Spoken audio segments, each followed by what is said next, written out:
You're listening to the DC Comics Chronicles, where we cover every adventure from the streets of Gotham to the skies of Metropolis and into the depths of Atlantis.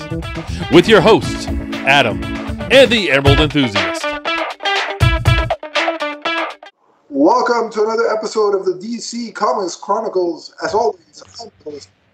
And with me is my co-host, the Emerald Enthusiast himself, Donnie. Donnie, how's it going? What's up, comic book fans? It's the man whose ring runs on fanboy energy. It's the Emerald Enthusiast, and we are here to talk about Batman Returns. Indeed, we are. This is our final episode before the Christmas holiday. And what better way to celebrate Christmas than with Batman Returns? Exactly, the like comic book Christmas movie of them all. It is the quintessential. It is my favorite Christmas movie of all time.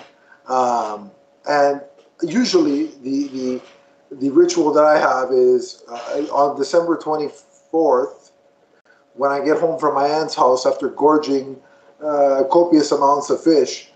Which leads to another ritual, right? Well, that's a little too graphic for the podcast. Well, but what I do is I have a hot chocolate. Okay. And I watch Batman Returns. That's my Christmas ritual. Doesn't get old. Yeah. I broke protocol and watched it a little bit earlier for the purposes of this podcast. Sure. So that's how much I love talking with Donnie, and I love our viewers and listeners.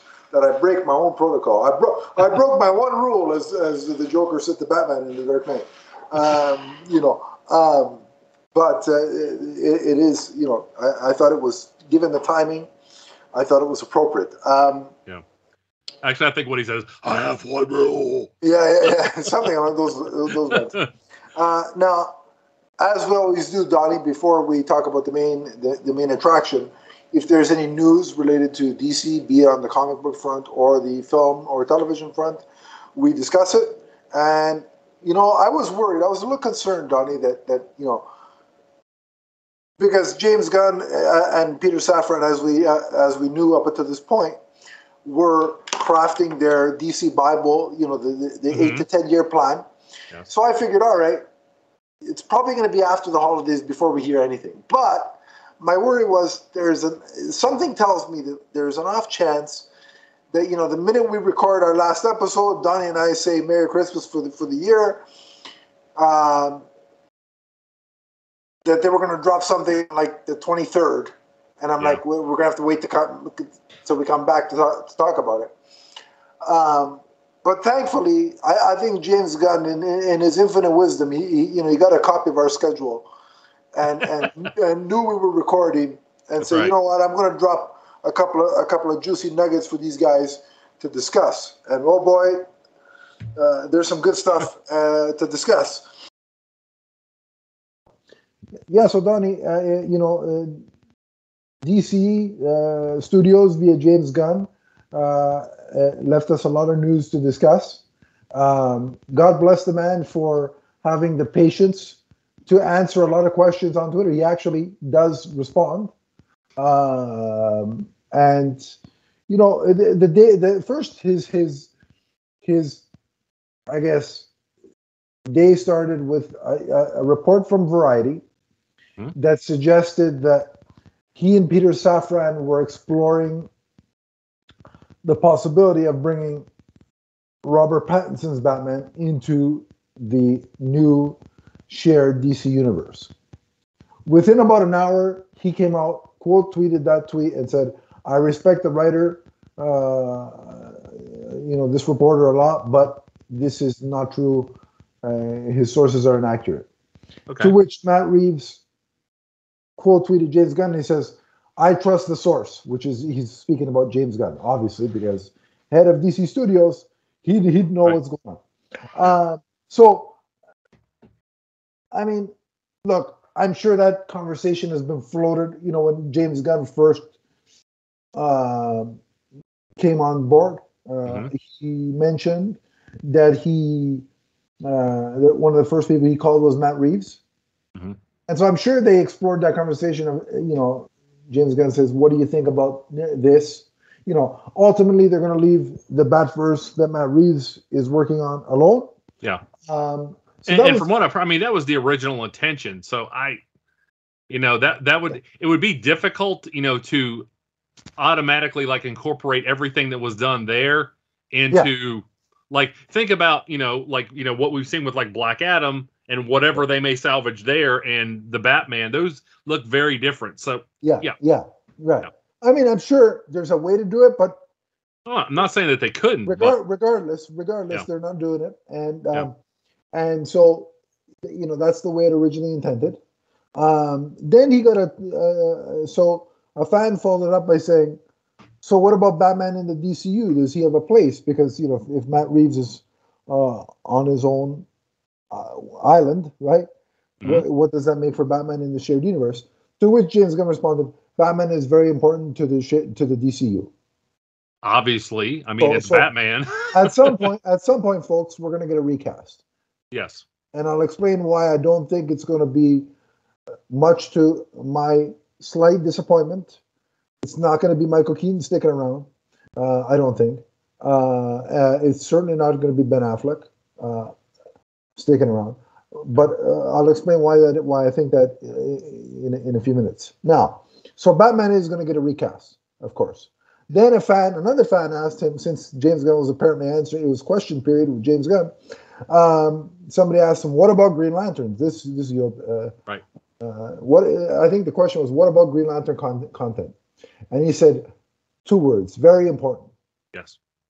So, Donnie, I have a feeling that unlike the previous constructed DCEU, the DCU will treat Green Lantern with a little bit more respect than a 5-second cameo where an unknown to the general audience Green Lantern gets killed, and then a CGI pajama cameo shot in the garage that was ultimately cut. So I think James Gunn and his team will have a little bit more respect for the Green Lanterns, and I think we'll see them incorporated into the new DCU. Probably, my guess, this wasn't confirmed by James Gunn, but my guess, it'll be the first phase of movies in one of the first phases of movies in the new DCU. And the reason I say that is because, look, Flash is just going to have a movie in 2023. Mm-hmm. I don't think they're going to reboot him and give him a movie a year and a half later. Aquaman, same deal. So I think if we when you're constructing the new DCU, you probably want to give a movie with a top tier enough character without immediately going back to the well of somebody that we just saw from a universe that is apparently ending. So that's why I think we'll see some Green Lantern stuff fairly early on within this new DC universe. But it's encouraging, at least I think so. What do you think about James Gunn reiterating that the Green Lantern is very important to the plans ahead for the DCU? Again, I hope so. I hope that that's the case. I hope they follow through. I've been burned a lot, and I'm not saying this as somebody who's angry and who's throwing a tantrum. I just want to make sure that basically I've always said I'll believe it when I see it. Right. Okay. Right. So I don't know what, how James Gunn or anyone else involved in this views Green Lantern, the specific Green Lantern, or more importantly, the Green Lantern Corps and the Green Lantern mythos. I don't know how that's looked at and what we're going to get. So I'm going to hold off judgment, but it is encouraging to know that it seems that this time out that maybe Green Lantern is being made a priority. And I hope that's the case. Right. So then I think the same day or 24 hours later, it's funny, I had logged out of Twitter. I was watching a movie or a TV show, excuse me. And I keep getting messages on my phone from my friend Sam, and he's like, "You need to call me ASAP." And I'm like, "What the hell is going on that I have to call?" And don't get me wrong, I enjoy talking to Sam quite a bit, but it was just the time of night it was. I'm like, okay, Sam's a huge Superman fan. There's something going on with Superman. And then I called Sam and I found this news out. So on Instagram, Henry Cavill shared a little bit of a note saying that he had a meeting with James Gunn and Peter Safran, and that he will no longer be continuing in the role of Superman. He said he understands the changing of the guard. He understands that Peter Safran and James Gunn have to build a new universe. Mm-hmm. That is their mandate. And he said, now here's the funny thing, because a lot of fans are like, but wait a minute, you went on Instagram and announced I'm back as Superman. Remember after the opening week, the Monday after opening weekend of Black Adam. Mm-hmm. And he said, now remember also that announcement came out about a couple of days before James Gunn and Peter Safran were hired. Right. So according to Cavill's post, he was given the okay by Michael DeLuca and Pamela Abdi, who are the heads of the Warner Brothers Pictures, but were temporarily in charge of DC, while David Zaslav went to go find his, quote unquote, Kevin Feige for DC Studios. Mm-hmm. So they were temporary stewards of the ship. Okay, so they apparently gave The Rock and his team and to film the Black Adam cameo, but then also they gave The Rock the okay. Cavill the okay to say I'm back. Mm-hmm. Right. Now look, James Gunn as the incoming and Peter Safran as the incoming CEOs of the DC Studios, they are now in charge. They are tasked with David Zaslav, the head of Warner Brothers Discovery, said, build me a DC, I don't know the exact quote, this is just me imagining. Build me a DC universe that is cohesive, that is solid, and that can compete with Marvel Studios. Mm-hmm. That's probably what he tasked them with, and he probably said, listen, to get us there, you have carte blanche with however you want to handle the continuity. Do what you need to do. There we go. Carte blanche. There's points right there for the reference. Right. So they come in. It is my belief. This is what I believe, and you can tell me if you agree with this or not. If I'm James Gunn and Peter Safran, I should have the right as the creative. Safran is the money man. James Gunn is the creative force behind this new DC Studios. As the creative force of the studio, I should have the right to construct it the way I see it, with versions of the characters that I see it, and with actors that I see fit. Correct? Is that a fair assessment? Things have to work out better this time. Yeah. We've seen what happened before. Things didn't always work well. A lot of egos that were involved that, again, people didn't always get along. And Warner Brothers Discovery has got to hope this time that things are a little bit more smooth in the way the production happens. No, but you agree that James Gunn and Peter Safran should have the right to... That's what I'm saying. They're going to need to get the people who really want to be a part of this, as opposed to if they have actors and directors and whoever else that may not share their vision, then we're back to where we were before with all the chaos. Right. So look, now, as I understand it, what's come out in the trade since is that there was no signed contract beyond 2 cameos that Cavill filmed. Okay. Which he was paid for the cumulative 2 of the cameos that he filmed. He was paid $500,000. Okay. So Cavill was taken care of financially. Not bad for cameos. He did not have a contract. All he had from Abdi and DeLuca, who were temporarily in charge, was a verbal understanding that they would develop a Superman project. Okay, but now they're not they're not in charge. I don't think Safran and Gunn, if Cavill doesn't fit their vision, should be required to fulfill a verbal promise that they didn't make. And look, Gunn and Safran actually had a sit-down meeting with Cavill and explained the situation. They said, listen, we're fans of yours. We'd like to work with you in the future and maybe for another role in the DC universe. Mm-hmm. And so you know, I see a lot of people online blaming James Gunn. Well, look, you screwed over Henry Cavill. Like, look what you did to him. You promised him he's coming back, and then you took it away from him. No, wait a minute. And James Gunn clarified on Instagram, everything that happened with Black Adam was before I got there. Okay.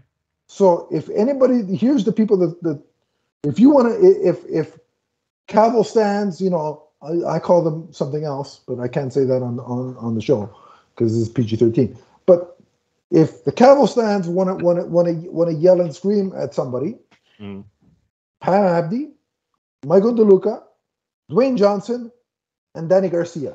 Those are the people that promised Cavill things and this and that. So if anybody's to blame for that, go lay it on their feet. So, and again, look, here's why I get angry. Look, listen, I understand that there are fans that love Cavill as Superman.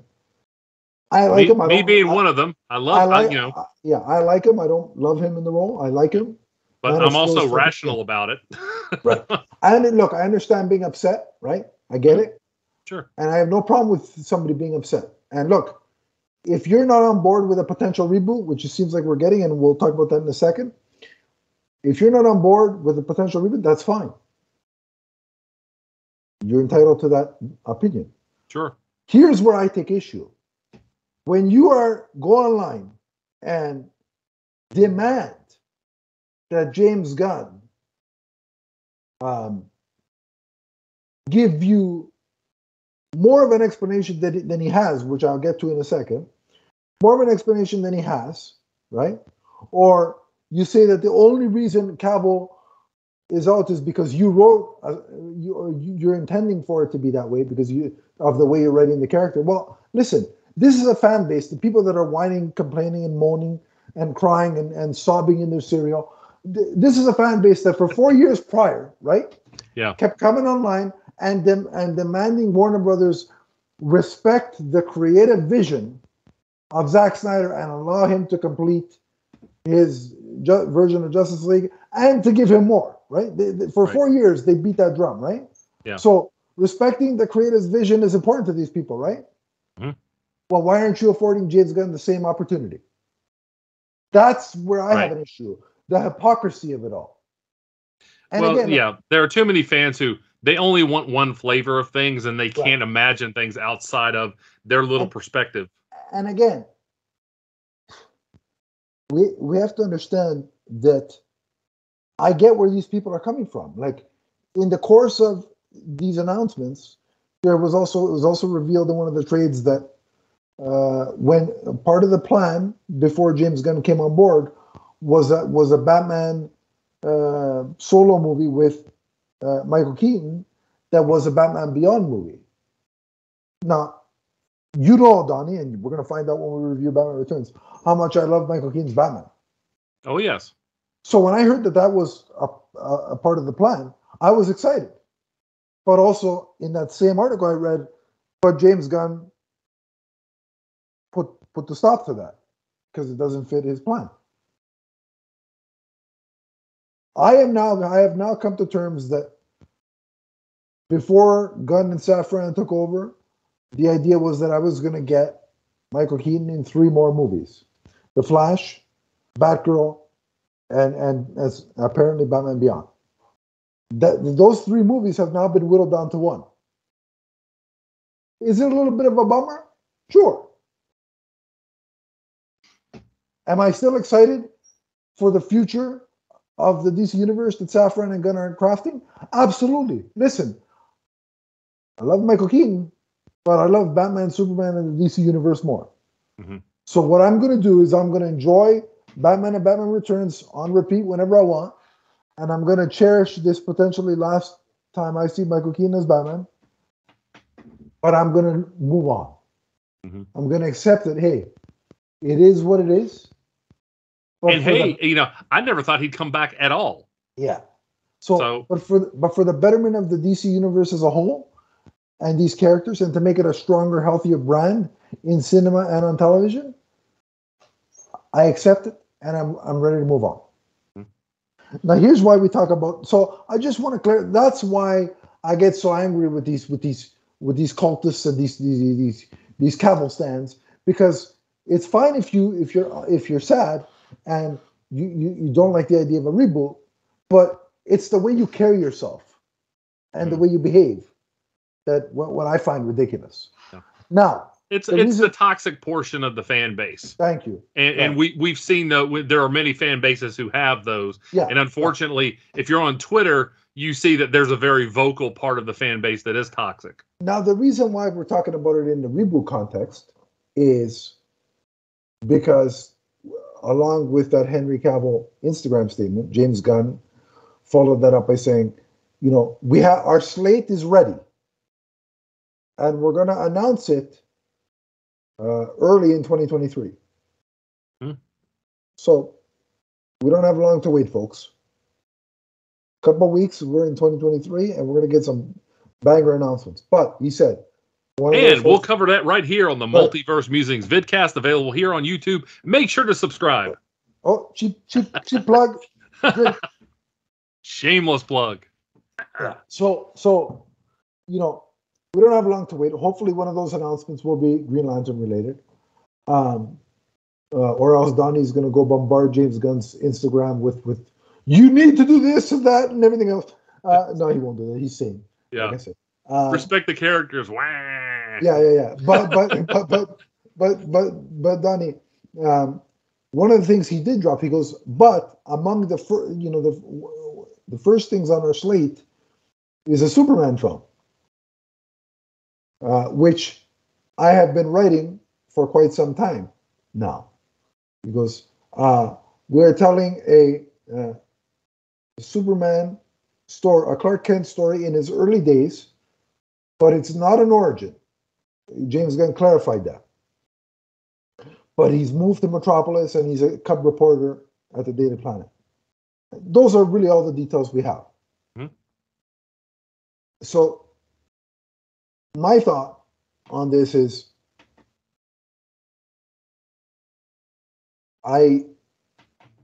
in terms of James Gunn writing it, I like that choice. And there are a couple of reasons. One is because if he's the creative architect of this DC universe, right? When you're dealing with shared universes in movies, it's kind of like a TV show, just on a bigger screen with more time spaced out between episodes, okay? Usually when you create a new TV show, the showrunner oftentimes writes the pilot, and if they have a directing background, Batman on the brain. I have a bat in my mouth right now, but if they have a directing background, I did again. Background, they usually direct as well. So, but right now, what we know is that he's writing. And I like that because as the creative sort of overseer, he can, with the Superman film, set the tone of the universe, much like Iron Man 1 did way back in 2008. Plus, look, James Gunn, the writer-director of the Guardians of the Galaxy films, made me invest in a talking tree, a talking raccoon, and while I like Guardians 1 more than I like Guardians 2, he made me get emotional when a blue alien who thought he was Mary Poppins sacrificed himself for the betterment of the universe. A blue alien that I had zero emotional connection to. Mm-hmm. Donnie, this shouldn't be the case, but here we are. I cried more when Yondu died than when I did Superman in BVS. That's a credit to James Gunn's ability to create a character and write a character. Yeah. So I didn't cry personally, but I remember seeing that in the theater, and there were a lot of people crying over that. No, I mean, it wasn't sobbing. Don't get me wrong. It wasn't sobbing. Well, there were the theater that I saw it in, people were. So I had tears. Now, if he can make me get to that point and feel invested in characters I didn't even know existed before Guardians 1 came out.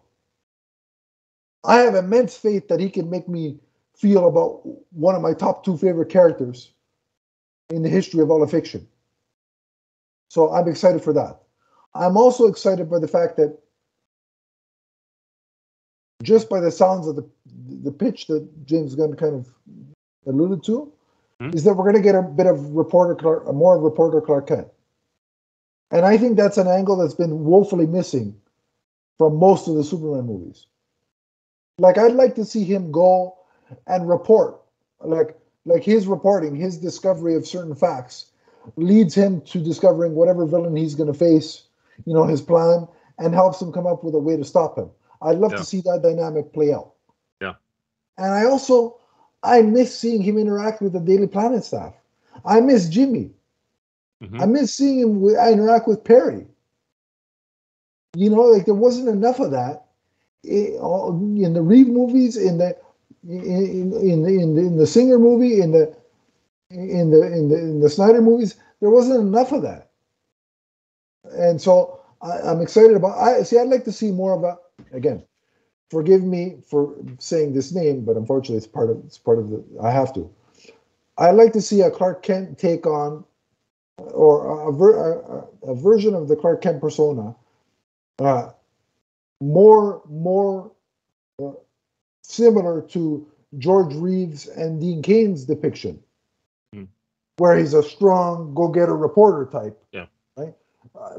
Don't get me wrong. I'd like to see a bit of the Chris Reeve disguise element, but I want it to be more than that. So this gives me hope that we might get that. Yeah. And the other thing is that it's an early days Superman, but it's not an origin. When you said sorry for saying this name, I thought you were getting ready to say Martha. Oh, don't worry. I'm going to get to that. I'll give you a chance.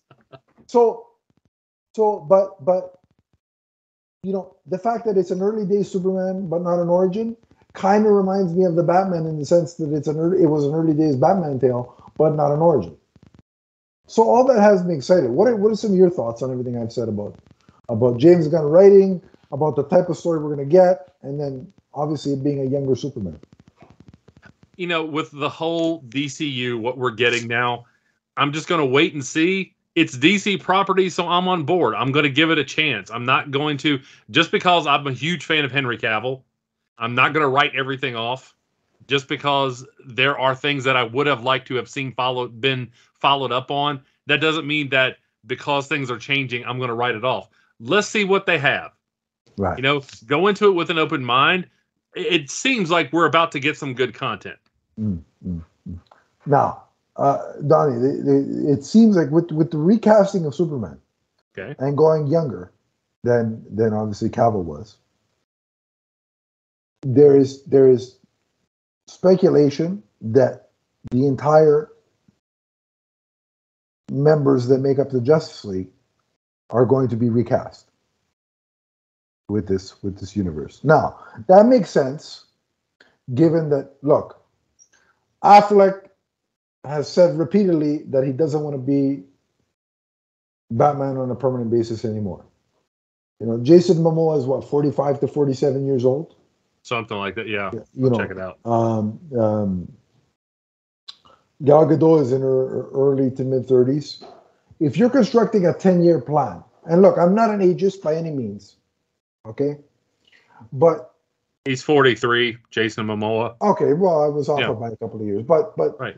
If you're constructing a 10-year plan, comic book characters in their stories are perpetually about 35 years old. Or younger. But I'm just saying, the highest we've realized, with the exception of Kingdom Come, in terms of the DC pantheon, the main Justice Leaguers, the oldest we've seen them, with the exception of Kingdom Come, is probably around 35-ish, correct? Something like that. Yeah, we rarely see them unless it's somebody, there are a few characters out there who are aged up for a specific reason, but most of the time, yes, they're in the prime of their lives. So, I mean, if you're constructing a 10-year plan, are you going to go into it with a 40-year-old Superman, a borderline 50-year-old Batman, a 43-year-old Aquaman, and a 35-year-old Wonder Woman?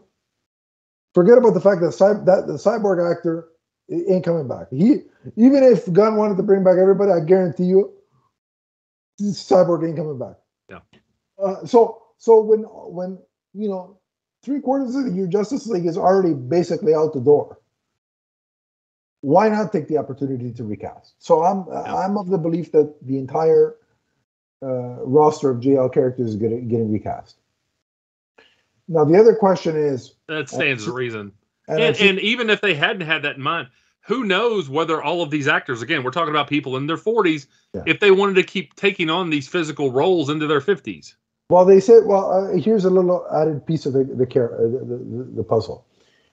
There's already talk that, and this has already been publicized, that Jason Momoa is going to transition out of Aquaman and into Lobo. And according to James Gunn, he's had a conversation with Ben Affleck about directing a DC movie. Ben Affleck is apparently very interested, and they're interested in having him. They just have to find the right project to suit his directorial sensibilities. Yep. That's great, because Ben Affleck is a fantastic director. So that would be a great get. And Jason Momoa, if you look at Jason Momoa and look at a picture of Lobo side by side, it's a match made in heaven. I'm sorry. But now the question has come up of, well, if he's rebooting the main Justice League cast, is he gonna and I'm speaking as a horde of upset, angry, stomping their feet, childish morons whining on the internet. If he's going to recast the Justice League, and more importantly, Cavill, because that's all I care about, then he's going to have to recast Peacemaker and Harley Quinn, right? It's only fair. Right? Hold on a second. Now, listen. In one of his first statements when he was hired, James Gunn said, I'm going to build on what worked and try and fix what hasn't.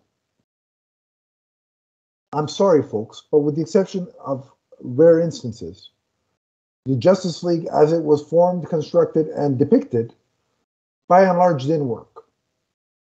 That coupled with, just look at the box office, that coupled with what we just talked about their ages, makes sense that you're going to recast the entire Justice League.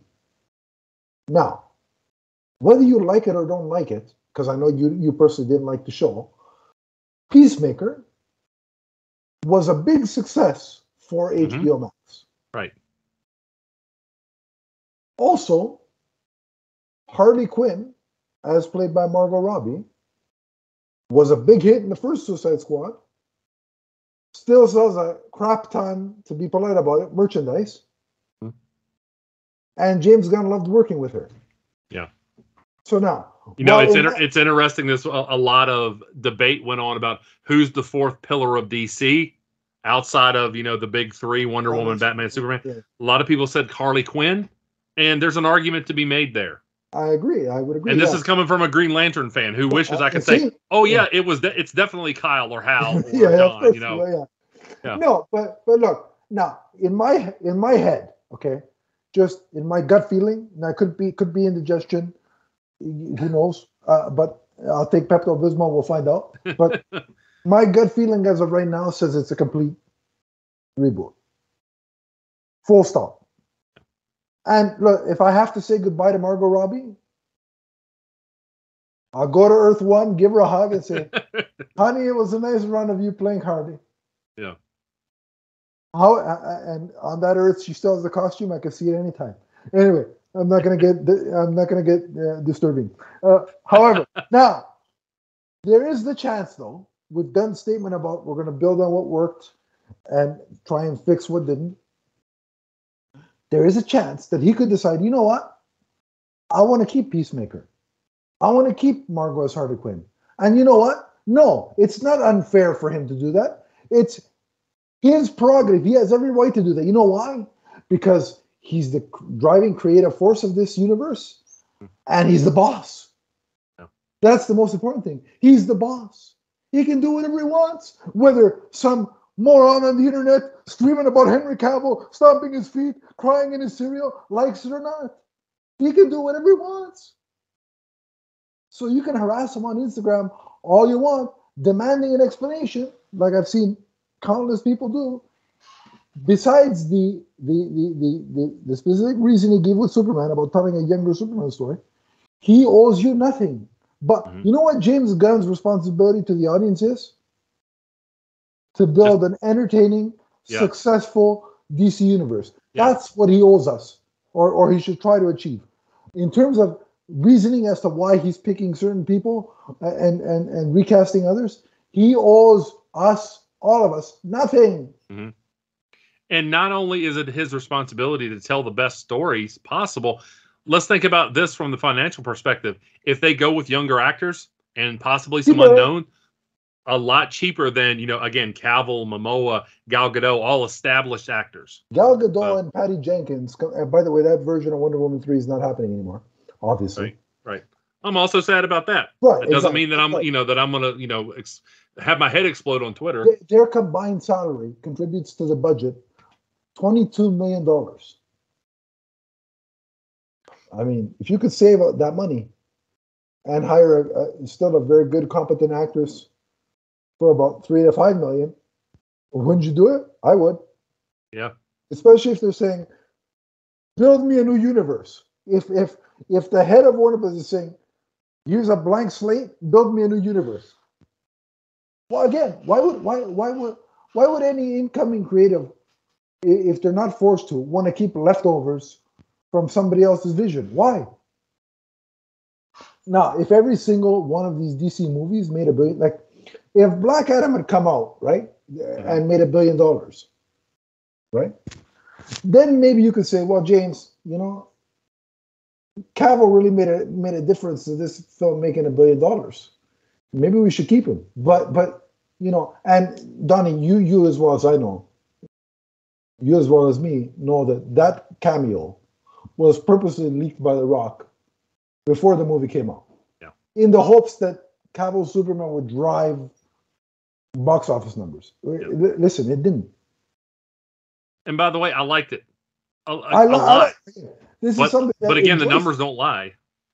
Unless you cook the books, apparently, which is something they've accused The Rock of doing. But anyway, it's cooking something, but it doesn't smell very good to Warner Brothers. But anyway, but so I like the movie too, but it didn't work. So again, to a lot of there's talk coming out of, well, one of the proposed pitches before Gunn came on board was a Cavill Superman movie with Brainiac.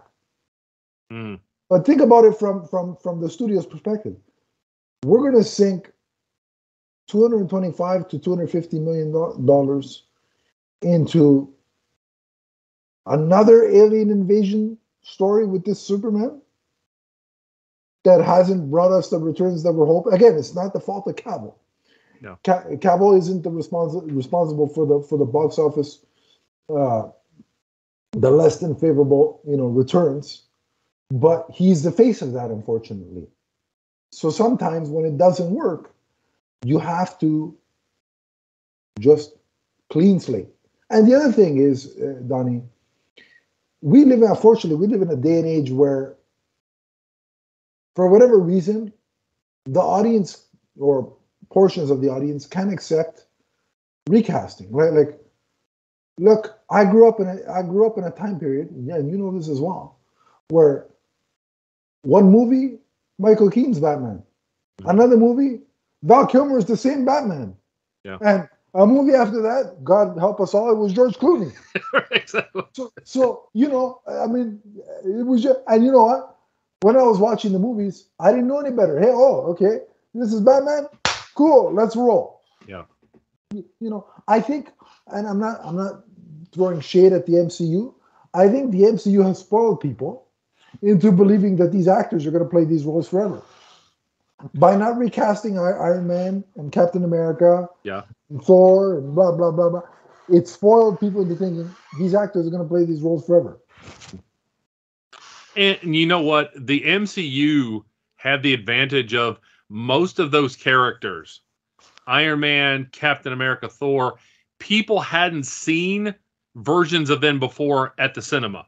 Now, yes, there was, a version of Thor on the old Incredible Hulk show and things like that. But people weren't so attached, like they didn't have a vision of, oh, this person was Thor. And they weren't, comparing, Chris Hemsworth right away or RDJ. So it's like they could establish what this character is without people coming in on, oh, they're not as good as this other person who did it before him, Right. I think that was helpful to the MCU. Agreed. Now, Donnie, we're not going to get into, because it's too early, we don't know enough yet, but we're not going to get into casting speculation for Superman. Mm-hmm. But I think one of the most important things that we have to learn from James Gunn, to me, this is a pivotal casting choice going forward. And not just Superman, but more importantly, who's going to play Martha Kent? Why does thou sayeth that name?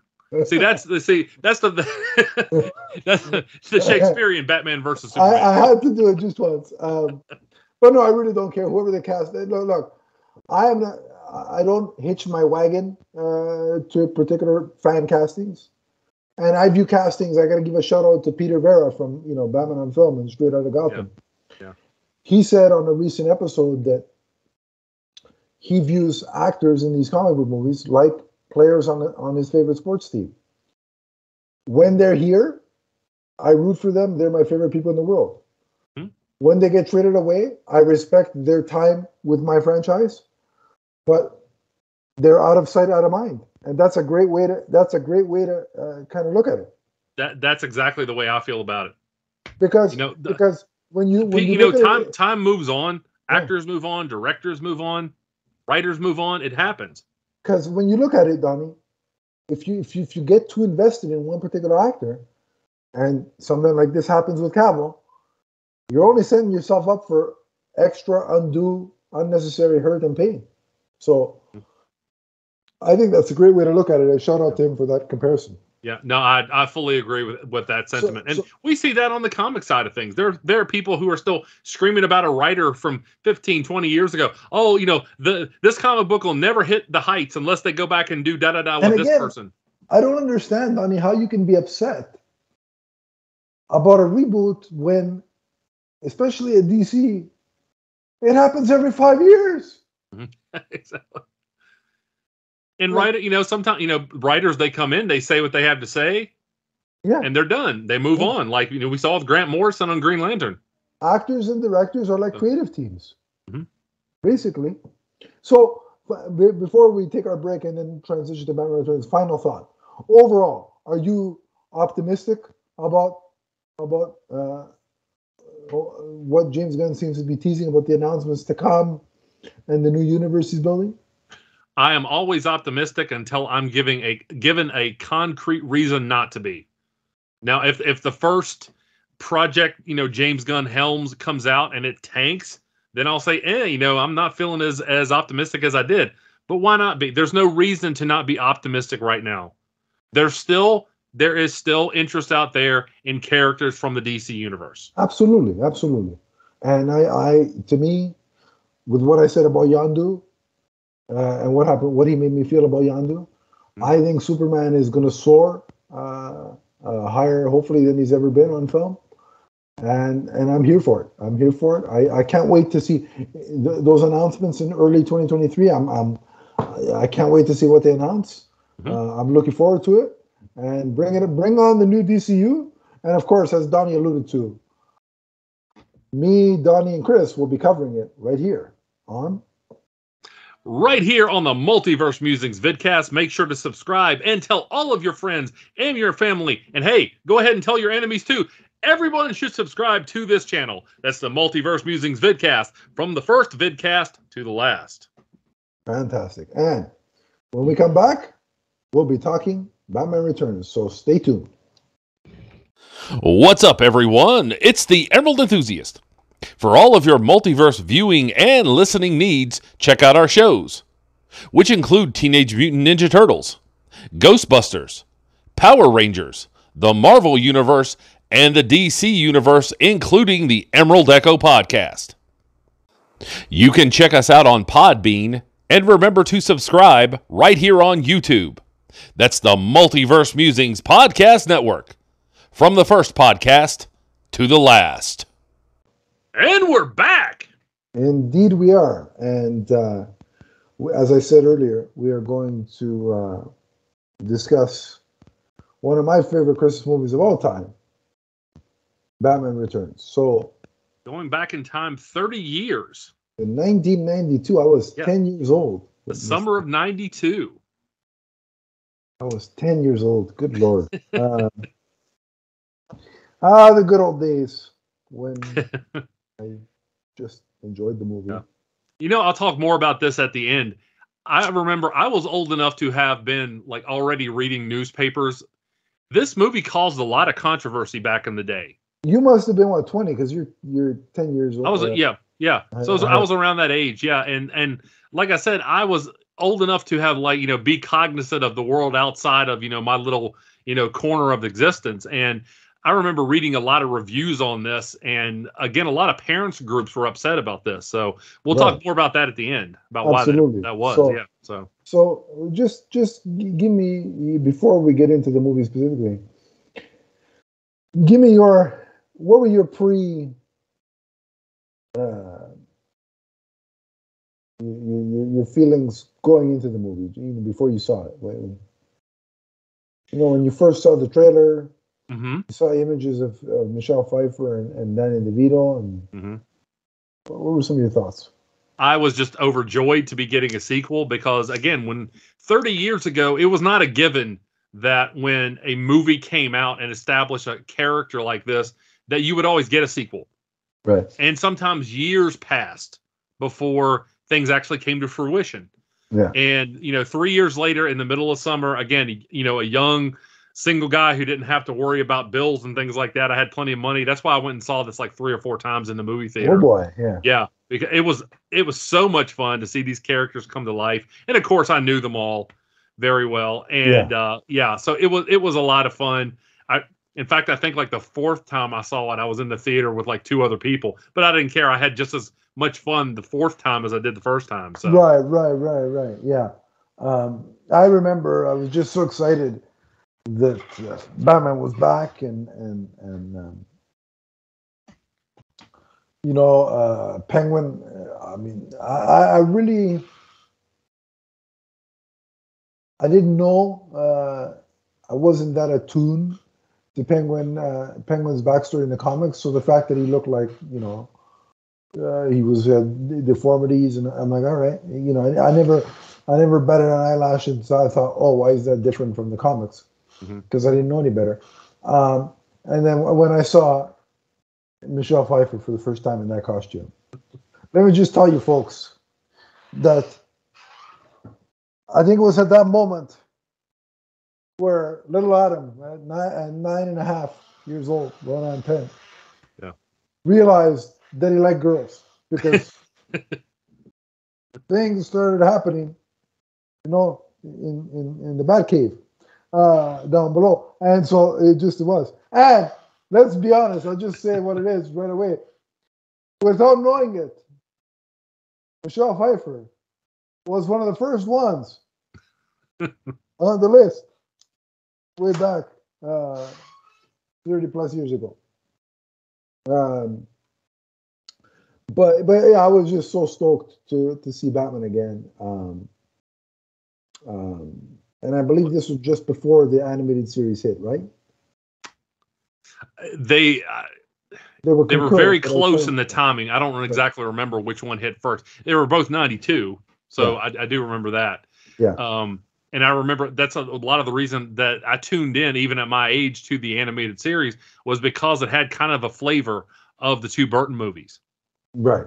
And I was just excited to see, again, a superhero treated with respect as far as A-list actors, big budget, lots of promotion. It wasn't just some, toss away TV movie where you're lucky if it resembled the character at all, like the old Captain America movies. If you've ever seen some of those, they are difficult to watch. Horrendous. So. Yeah.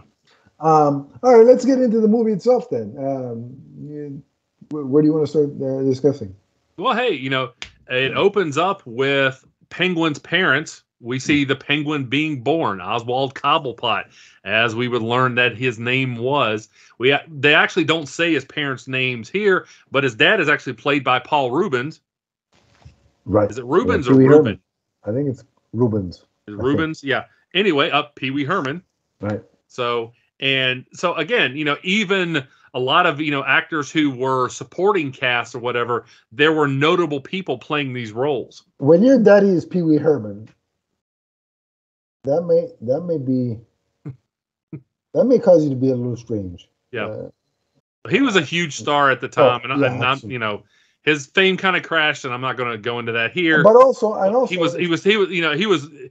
was on Saturday morning, so everybody knew who Pee Wee Herman was. It's worth noting as well that he reprised the role in Gotham as the father of the Penguin as well. So yeah, but what we see is that Oswald's parents throw him off of a bridge, right, and he just kind of floats into the sewer. A couple of things I thought when I saw that scene. You folks ain't winning Parent of the Year. That's number one.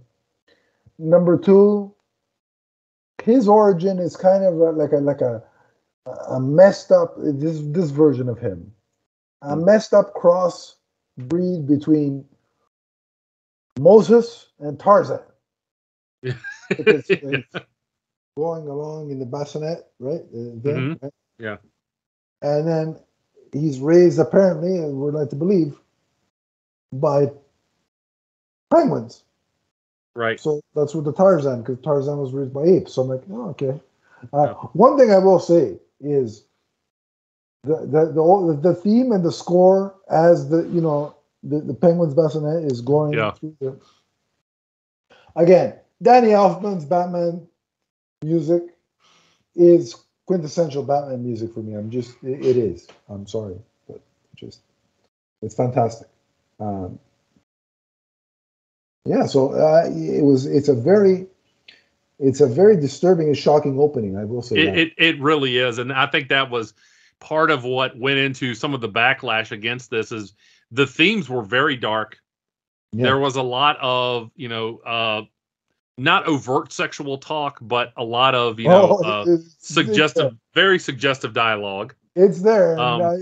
Yeah, and again, there's also a lot of violence in this. There wasn't a preponderance of blood or anything like that, but this was this was being true to kind of the darker version of Batman that we came to know in the comics. See, I look at the Burton, just as an aside, just to say before we continue. I look at the Burton era of the franchise as the 1939 version of Batman, the darker. Version that, early on for a couple of issues, he used the gun, right? So yeah. I look at that, and didn't seem to have a problem with using lethal force at the beginning. Yeah. So that's how I equate the Burton Batman to the 39 version. When I went back and rewatched this, you know what I thought about? I was like, it's a whole different story. As if when he's floating in the bassinet, Oswald, in the sewer.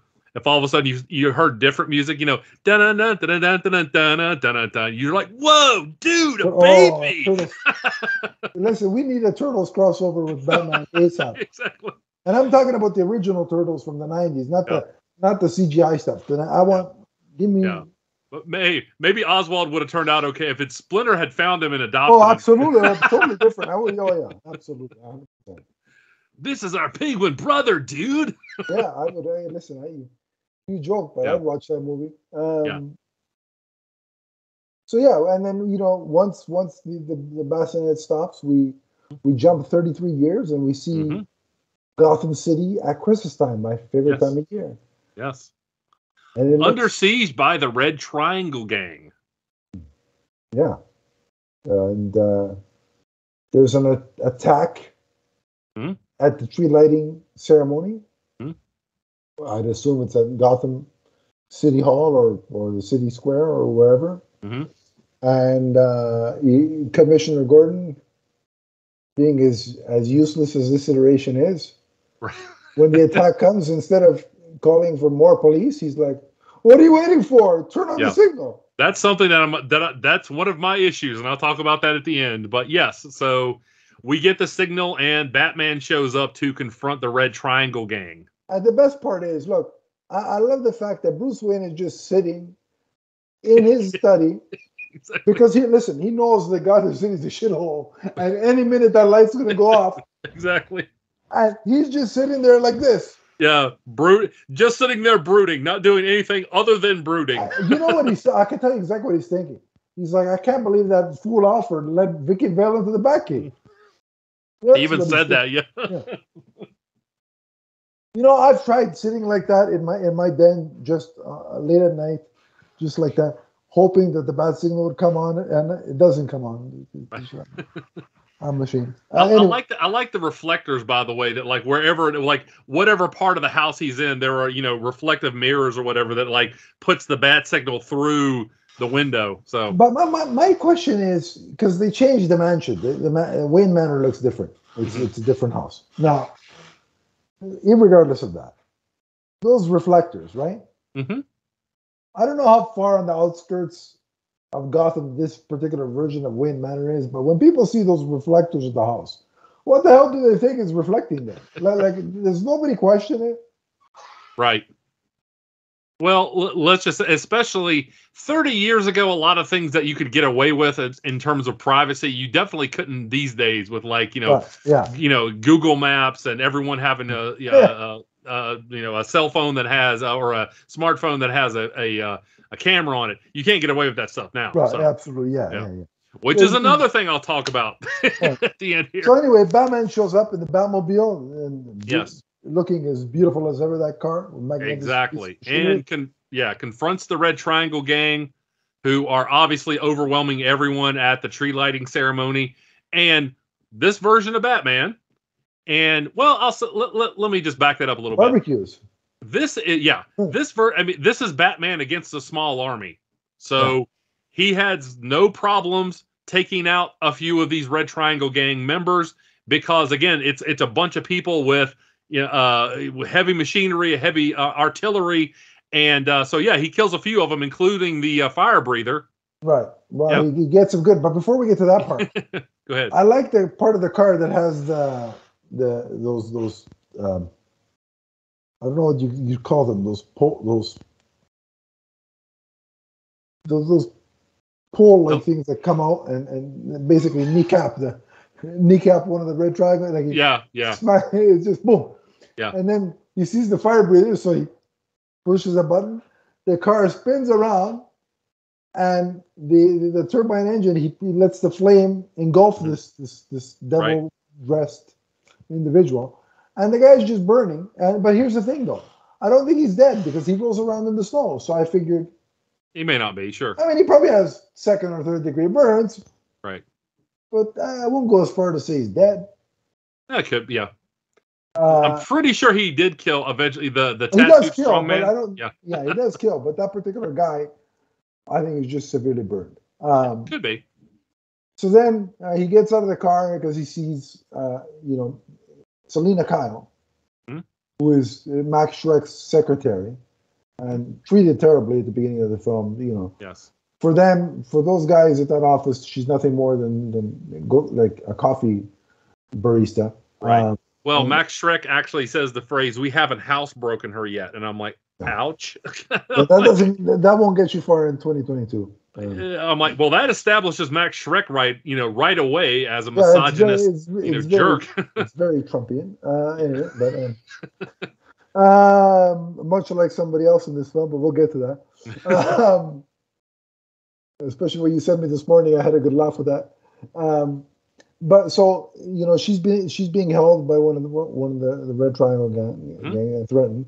Yeah. So Batman basically uses his grappling gun to hook a piece of the wall, and the guy's laughing. He's like, "Ha, you missed!" Right. And he pulls the rope, and it smacks him in the back of the head, knocking him out. Right. So she's very thankful to him. He doesn't say anything to her. He just looks at her and walks away. Mm-hmm. And then she tases him with the taser. Again, and that's another nice little touch early on that you saw. Even though she was a victim, and you do feel sorry for her, she's got a mean streak. And when she used that, her facial expression changed. And you saw the nasty side of Catwoman, even though she wasn't Catwoman at this point. You saw that start to come out. But you know what's interesting about Selina Kyle at this stage is that she's very sheepish, very demure, very much like a female Clark Kent in the way that Chris Reeve would kind of put on that facade of Clark Kent. You know what I mean? Michelle Pfeiffer does a masterful job at showing us this woman who is kind of being twisted along by the various forces in her life. And after her accident, well, it's not really an accident, Max Schreck tries to kill her.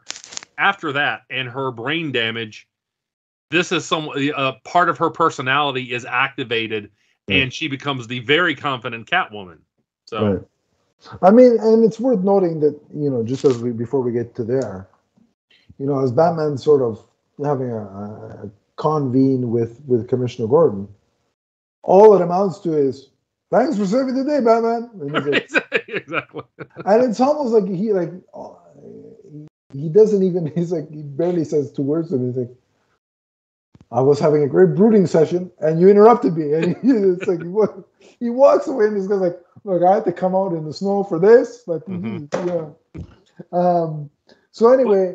One of the things that I want to say about the visuals here is that the Christmas colors works so well against the backdrop of, you know, the blacks and the dark grays and the dark blues. Right. It stood out so much, and it was very visually pleasing to see Christmas time against that backdrop. Right. And then you have Max Schreck kind of trying to get away from it all. Mm-hmm. And he gets captured by the Penguin. Yes, he gets captured by the Penguin, and one of my favorite lines was, you know, when he wakes up in the sewer and the Penguin he says, I believe the word you're looking for is ah. Yeah. And Danny DeVito obviously can play so many roles, but he was born to be Oswald Cobblepot. At least this version of him, Yeah. And I realize, you know, a lot of, you know, purist fans, and I understand this, they thought, you know, he was given such a gothic slant in this that people are just like, it's not the Penguin. Well, no, there's plenty of elements of the Penguin that were still true to the comic book origin. He was just adapted to fit more easily into this universe. They still had a corrupt political, they still had the aspect of him having corrupt political aspirations, which we've seen many times, right? Yes. So, but you know, him and Schreck come to an understanding because, you know, he's kind of blackmailing Schreck to begin with. I really love it when they come to that agreement, and he shakes Schreck's hand. Try to say that 5 times real fast. Shakes his hand, but it's with his old partner Fred Atkins' hand. Yeah, and he just kind of leaves it with him. And Max Schreck's like, See, that's the kind of, you know, darkness that people, I don't know that they were expecting from a comic book movie. Yeah, well, I mean, you're taking your 5-year-old to see this. I mean, that's a little bit disturbing. Mm-hmm. I won't lie. And then we get the moment with Catwoman, where or Selina, I should say, where she goes back home. She feeds the cat, and she realizes that she forgot to prepare the notes for the Bruce Wayne meeting. Mm-hmm. She goes back and she kind of stumbles upon files and information that she shouldn't have. She opens up protected files, which is not a good idea when your boss is Max Schreck. So and it basically reveals that Max Schreck's power plant is a front, right? Right. It would actually siphon electricity instead of powering Gotham with electricity. So that's why he pushes her out the window. You know, she, I think, ridiculously tells him that she knows this information. Mm-hmm. Whereas I would have just kept my mouth shut, at least to him. Yeah. But she reveals it, and he pushes her out the window. And that banter back and forth between them was pretty entertaining. Because for a minute there, you're like, oh, he's not going to kill her. Like, when you first watch it, he's like, all right, he's not going to kill her. He's just playing around. Yeah. And even Christopher Walken, really he was chewing scenery, but in a good way with that role. Like, he One of the things I like about that scene is that you get a little bit of foreshadowing, because the way her glasses, the shadow of her glasses look on her face, it kind of looks like the way that the cowl, her Catwoman mask looks. And you kind of see that throw the shadow on her face, like, this is ready to happen now. So I like that little touch. Right. And so when she falls through and presumably dies, a horde of cats come and start nibbling at her. And somehow, which again, was a very dark scene. They're chewing on her fingers, and you see blood, and it's a disturbing image. Mm-hmm. And somehow that resuscitates her and gives her powers to the point where she has 9 lives, literally. Yeah, she's a zombie cat person. Well, she falls through several awnings, and I think that's what slowed her descent enough to where she could survive. But she has brain damage. Right.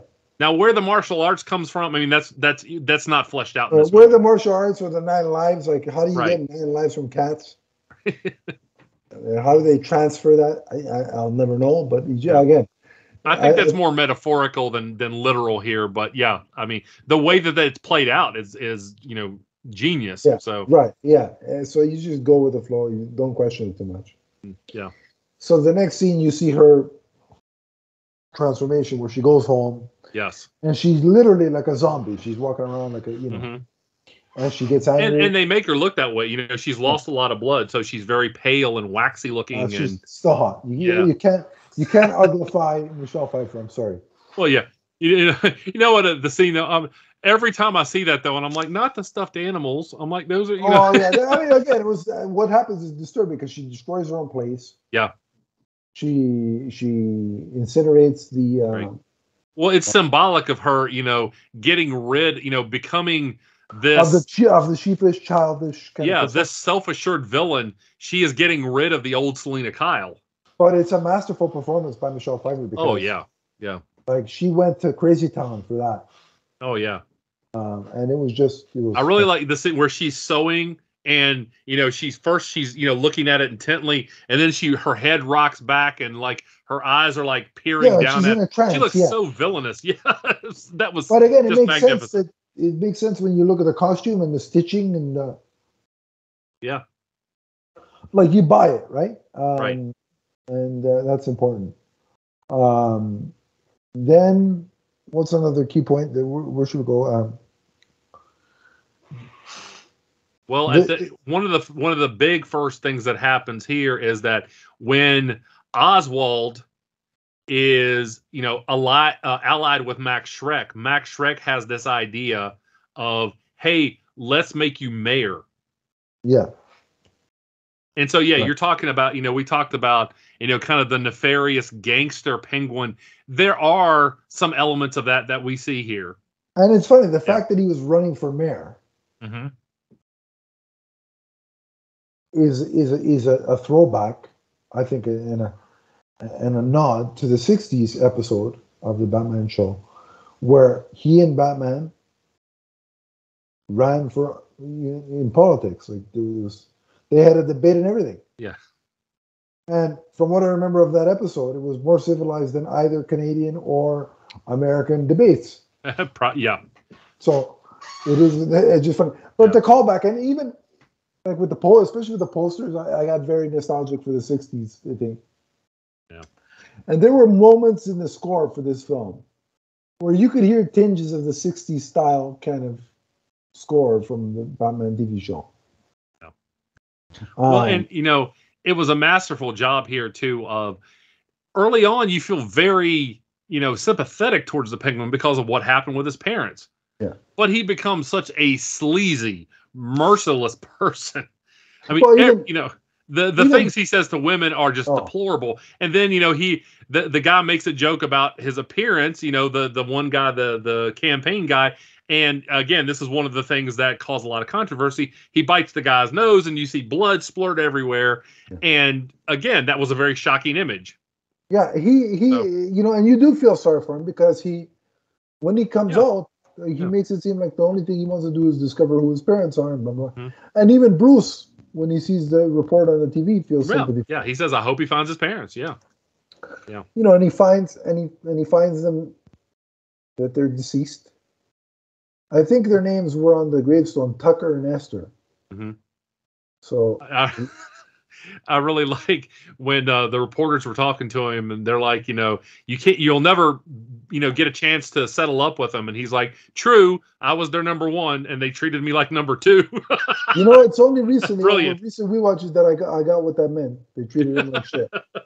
I didn't get, when I was a kid, I'm like, huh? Yeah.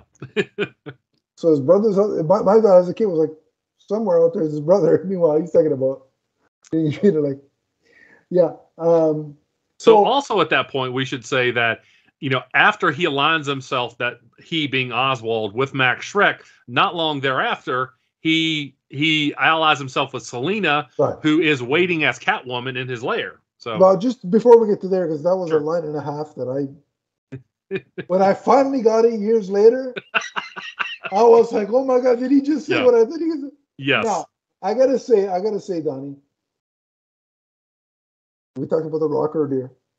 Being a fan of The Rock, there was a segment on, with Mick Foley, This Is Your Life, mm-hmm, where The Rock's supposed ex-girlfriend comes out, and she cut him off on second base, the whole 9 yards. Yeah. And he says to her, are you labeling this as not okay for children? Because otherwise I can't say the word. Are you labeling it as... Oh, no. None of our episodes here, because, none of them are labeled as 412 and under. So when The Rock said to the girl, "Poontang your ass on out of here," it's the first time I heard that word. So when I went back and watching Batman Returns, I think it was around that time. Yeah, it was during the mayoral announcement. No, yeah, but it was around that time I heard The Rock say that I was rewatching Batman Returns. Yeah. And Max Schreck is like, because the Penguins were resistant. He's like, why would I want to be mayor? And it's like, think about this. And he realizes that the Penguin's a pervert and looking at a bunch of women. Mm-hmm. And he's like, he whispers, unlimited poontang. And I remember, Donnie, I swear to God, one of those Christmas Eves where I was drinking the hot chocolate. As he said that, I spit out hot chocolate. Because I'm like, oh my God, did he say that? Yeah. Well, like I said, I don't think people were ready for, again, how just, very sleazy and nasty both Schreck and the Penguin were. And then, like you're saying, he aligns himself with Catwoman. Mm-hmm. She's laying out there very, very, sexily on his bed there. Oh yeah, and he harasses her the whole time. And he gets up there, he walks up the steps, and one of his goons is like, "There's some body here to see you." Yeah. And then so he saunters, squawks his way up there, and he said, "I'm going to say it." He says, and again, as a kid, this went way over my. I thought he meant the cat. Right. But he says, "Just the pussy I was looking for." And again, when I was about 12, 13, 14, drinking that hot chocolate. Yeah. But it all came up because I'm like, wait a minute, did I just hear Penguin say what I think he said? And I rewound it back. So every time I watch those scenes, I know don't grab your hot chocolate, because every time I do, it just makes me laugh. Yeah. So and like I said, a pervert. Yeah. And that went a long way. That went a long way. And like I said, being able to look at him as somebody who he was previously a victim, but he became so unlikable. Just that. Oh my God, it was like I totally missed that stuff as a child. Like it totally went over my head. Well, no, I remember some of those lines. Drawing gas. You were 20 back then, right? Yeah. I was 10, and I'm like, oh, okay, like it did nothing to me. So these were revelations. Yeah. No. 4 or 5 years later for me, I was like, what? What's he talking about? Yeah. Did he say that? But they do form a partnership, and she convinces him that Oswald's original plan is to blow up the Batmobile, and she's like, no, he'd have even more power as a martyr. What we need to do is frame him, turn him into us. Yeah. get everybody to start seeing him as a villain, and that's how we'll hurt him. Yeah, and so they do. They orchestrate it so that it looks like he kills the Ice Princess, who's and then he goes on a rampage and smashes a bunch of cars and running from the police. Yeah, they basically corrupt the Batmobile so that Penguin has control. Yeah, and, which I thought was a really cool scene. That was very cool. But again, before that, the whole plot about there was a few scenes before that where the Red Triangle gang starts setting off bombs in certain areas of Gotham City.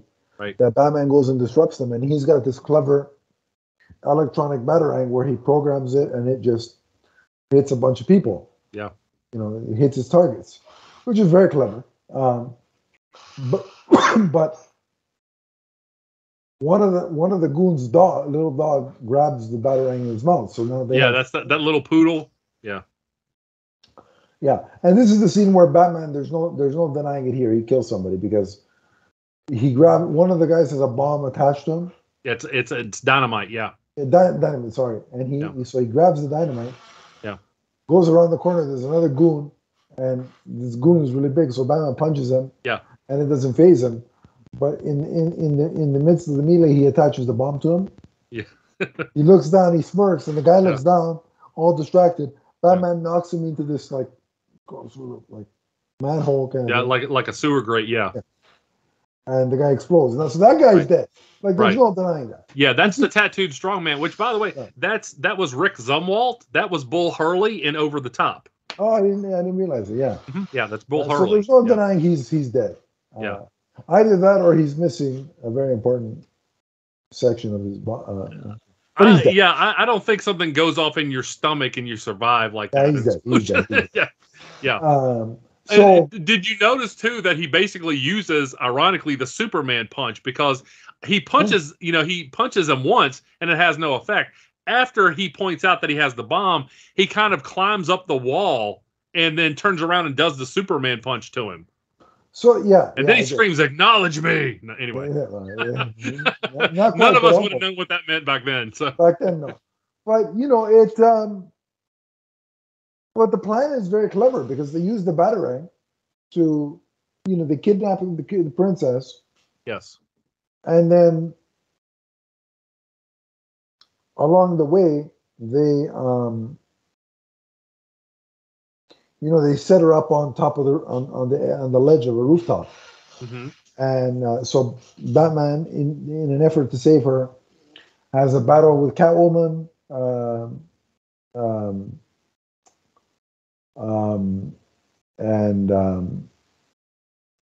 by the way, the fights between Batman and Catwoman were just magnificent. Fantastic, fantastic, very well done, yeah.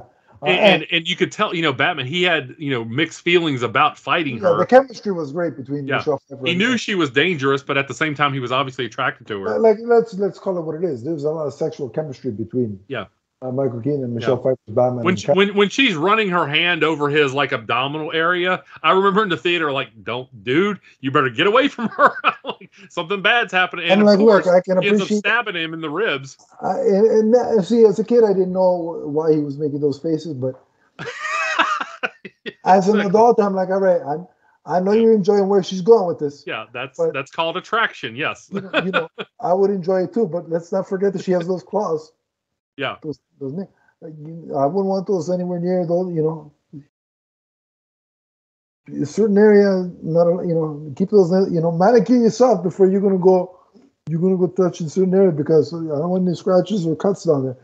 Anyway, so I was very, but it's undeniable. The Batcat, there you go. the Batcat chemistry was undeniable. Keaton and Pfeiffer, they did such a good job at the complicated relationship over the years between Batman and Catwoman. That's something that's been very important to the Batman mythos, and we saw that on full display here. Right, and so as we see Batman approach the roof, right, and he's going to save the Ice Princess, as he's about to do that, doesn't the Penguin scream, "Lawn dart"? Yeah, he comes in with the thing. I think not the batarang, but an umbrella, wasn't it? Yeah. That's how he released the bats. That And then releases when the bats. Ice Princess falls, She it seems starts like visiting and she falls. Batman goes to get her.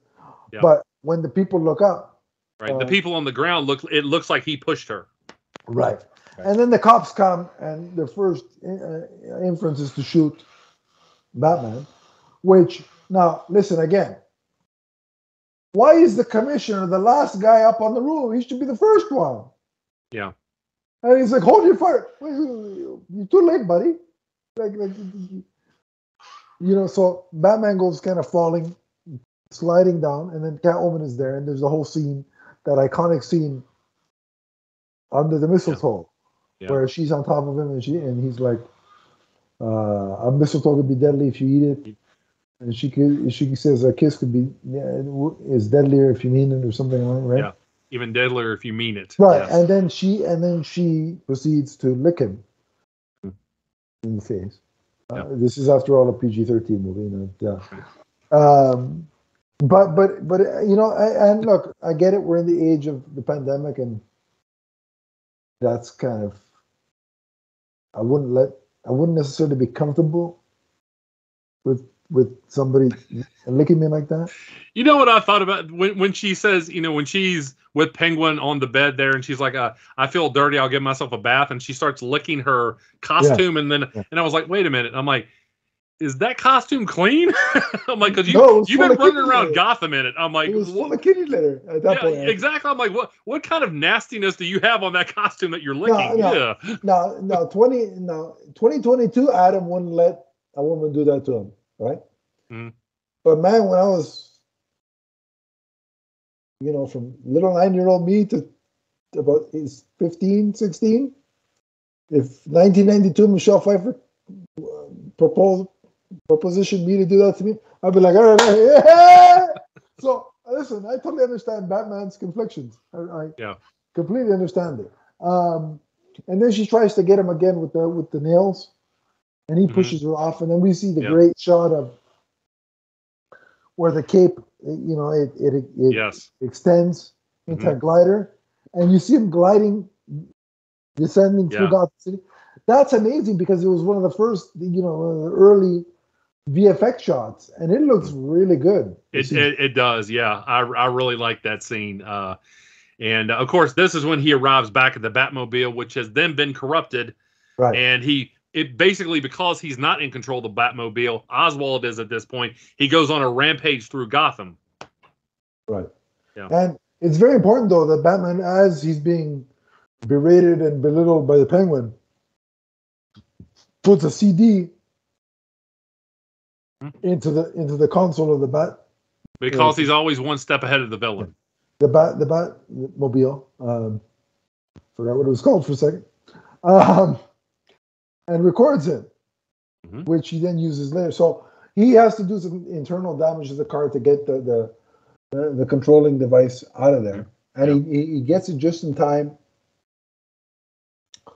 to prevent himself from running over an old lady, which is very important. And he's away. The police are chasing him at this point because, again, they think that he is on a rampage, and he gains control of the Batmobile just in time to squeeze through like an alley, these two buildings, and get away. The Batmobile has this feature that it detaches, and just the I guess it would be the what would you call it? The cabin, I guess. Yeah, the cabin of the car. Is able to fit through that, and that's cool because I had that version of the Batmobile when I was a kid. Oh, that's cool. I had the toy that would do that, and every time I see that scene, I'm like, I had that. I'm like, thanks, Mom, for giving it away. I really like his piece of dialogue there, because when he first tries to activate it, it doesn't work, and he looks at it. He's like, now I'm a little worried. So what happens next is now Batman starts to get revenge on the Penguin. The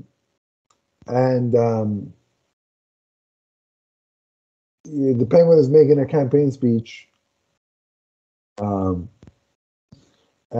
Batman takes control of the sound system and plays that CD where he's basically, he basically where he calls them the squealing pinheads of Gotham. Yeah. Yeah. And so the crowd is incensed. They start launching tomatoes at him. I don't know where they, and he even says, "Why is there always someone that brings tomatoes to these things?" Tomatoes and eggs to a speech.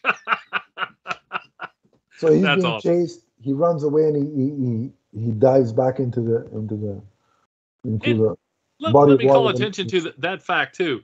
You know, obviously Danny DeVito, you know, a short guy, which matches, you know, what the Penguin's like in the comics. But he, despite how he looks, the Penguin is formidable, and Batman often calls attention to that. That despite what he looks like, he's somebody who can be, you know, physically. He can hold his own physically. And I liked when the Penguin like jumped off the stage and like jumps onto somebody, like almost like Big Van Vader, and like bounces off of him and gets off and runs. I'm like, you know, gets off the ground and runs. I like that they gave, you know, there wasn't a lot of attention to that, but there was enough there to where, you know, you believe that physically the Penguin could be still dangerous. Yeah, agreed. Yeah. And I think it's also very kind of comes back full circle for him, because he jumps down the same spot back into the sewer from where he was thrown. Right. I don't know if you picked up on that. Yes. No, it was the same bridge. Yes. So it's, again, you know, he went from quote unquote animal to human, then back to, you know, from human back to animal. So right. And he says even, he announces that he, you know, early on, he's like, you know, I'm you know, a penguin is a bird that can't fly. My name's Oswald Cobblepot. Later on, he tells, you know, the Red Triangle gang. The guy calls him Oswald. He goes, "I'm not a human. I'm an animal," and he shoots the guy. Yeah, that was one of the best lines in the movie, when that clown was like, you know, because Oswald's plan, of course, is to kidnap all the firstborn, you know, children of Gotham and drown them, and the clown's like, you know, killing innocent children, isn't that a little? And he stops and the Penguin shoots him, and he's like, "No, it's a lot." I like awesome. It's nice that some of these goons have some morals, though. Right, exactly. Well, and again, that's meant to shock you that even some of the bad guys are kind of, you know, they're aghast at Penguin's tactics. And again, even when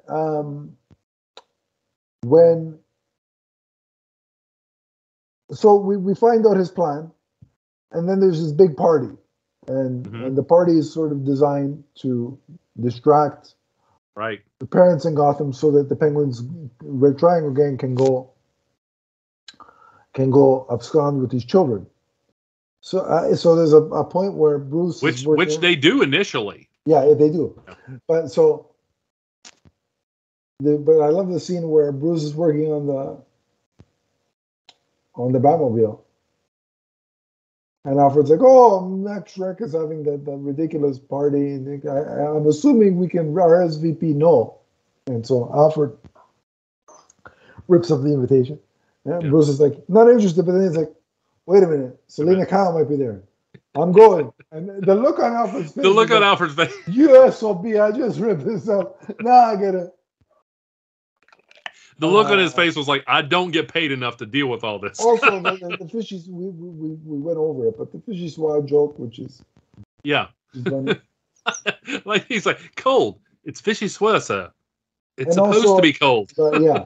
And a couple scenes before when he and Selena had that date. Yes. And how they referenced Vicky Vale. Mm-hmm.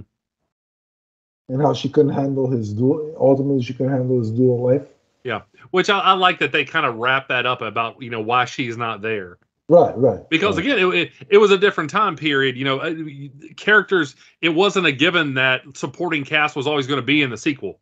You know, nowadays, Donnie, disgruntled fanboys and fangirls would be hashtagging about unfinished business if they saw that scene and Vicky Vale wasn't there. Yeah. But I digress. So, you know, so now at that party, there's a great scene between Bruce Wayne and Michelle Pfeiffer, where they're dancing, and he's like, so she's like, why are you here? And he's like, to see you. And he's like, why are you here? For Max. And he's like, oh, what do you mean, you and Max? And then she pulls out a gun from her garter. Is like, no, this and Max. No, this and Max. And the way he looks, he's like, what the hell's wrong with you? You crazy? And I'm like, just now you're cluing in? Yeah. What? And I really like that, when she looks up and says, mistletoe can be deadly if you eat it. And he's like, a kiss can be even deadlier. And he stops and they look at each other and she's like, does this mean we have to start fighting now? And she's crying too. She's got a tear. Yeah. That was very well done. The interplay between that. But even before that, Penguin's not the only pervert in this movie. Yeah. Because I don't know what she says something about, and then something about semi-hard. I don't know. I was gonna say I remember the line. I don't want to. I'm like, that's a reference to something. But when I was a kid, it went way over. I think they were talking about the mattress. Yeah, something like Like the actual conversation was regarding the mattress in the bedding area, but she's. Well, no, I think she was the one that suggested they go use the mattress basically. Yeah, and then she's referencing something else, which looking at Michelle Pfeiffer in that dress, I could totally sympathize with Bruce Wayne. This is what I was talking about, though. Again, there was a lot of adult content in this movie, and at the time, there were some parents groups that said it should have been rated R. I get that, but kids nowadays watch a lot worse. The thing is, we see in comparison now after franchises like Blade and 300 and Watchmen. When we've seen comics with. Comics being adapted that are very, geared towards adults. This doesn't seem so shocking, but at the time, 30 years ago, it was. So, and it was really cool though. So, it explodes. There's an explosion. Penguin rises up in his duck, and ultimately kidnaps Max Schreck. He wants to kidnap his son, but then Max convinces him. You know what? I'm not a car guy. I've never fantasized about vehicles, but that duck is cool. That thing, it could. Yeah, the duck. It could ride up steps. All right, I'll take the Batmobile. You take the duck. Okay. Trade. No, I'll tell you. That's still the Batmobile from the '89 movie. That's still my favorite Batmobile, and I love the Tumbler, and I like all the. But that Batmobile. I think it's '89 and the '66 car are my top two. Yeah. See, the 66 car does nothing for me, but that's all right. So, See, to me, the 89 car is like a Friday night date. Mm-hmm. And the 66 car is a Sunday afternoon drive with your wife. Yeah, well, yeah. There's too much, for me, there's too much color on it. So. Fair enough. I get that. So, once again, Max Schreck is in the clutches of Penguin. Right. Batman stops the Red Triangle gang from kidnapping the kids. Mm-hmm. And I love the way it's done because you never actually see Batman, but you see his silhouette in right. And you see him, and the gang is instantly terrorized because he is, he's ready to take care of business. Yeah. So when that plan fails, because Batman's thwarted it, the Penguin says, well, now I'm going to bomb the heart of Gotham City. Yeah, exactly. With exploding penguins. Mm-hmm. And I believe one of the henchwoman with the poodle said that it would have been 100,000 casualties. Yeah. But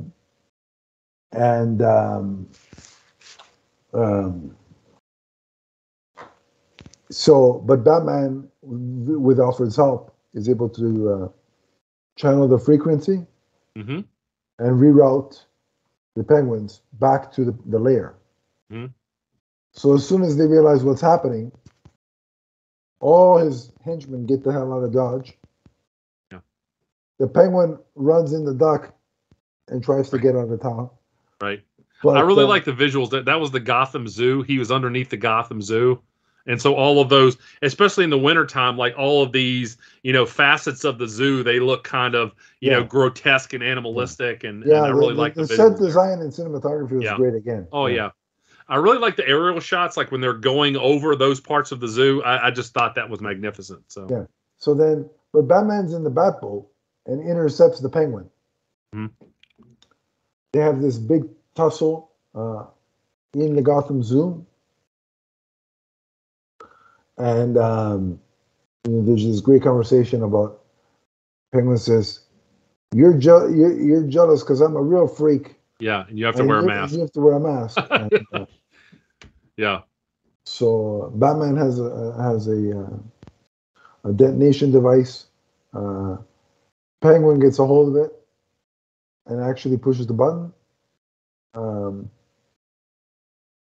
But I think it releases bats, does it not? Well, the bats come out of his car, and that's what causes the Penguin to fall through a window, back down into that part of his lair. Yeah. But he's obviously, mortally wounded by this. Well, and he falls into the sewage too, which right, exactly. So it's the sewage that he originally, intended for the kids. He falls into it himself. Yeah. And he's submerged for a very long time, which obviously takes a toll. Just desserts for you, sir. Yeah, exactly. At that point, I don't feel sorry for him anymore. Meanwhile, throughout all this melee, Max Schreck is trying to get away.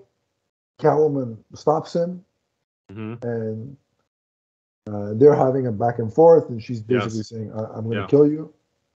Yeah. Batman descends in a cool shot where he, cape billowing, and he's descending, and then him and Catwoman start having a back and forth. And he's like, "Look, let's bring him to justice. Let's take him to the police, and then you can come home with me."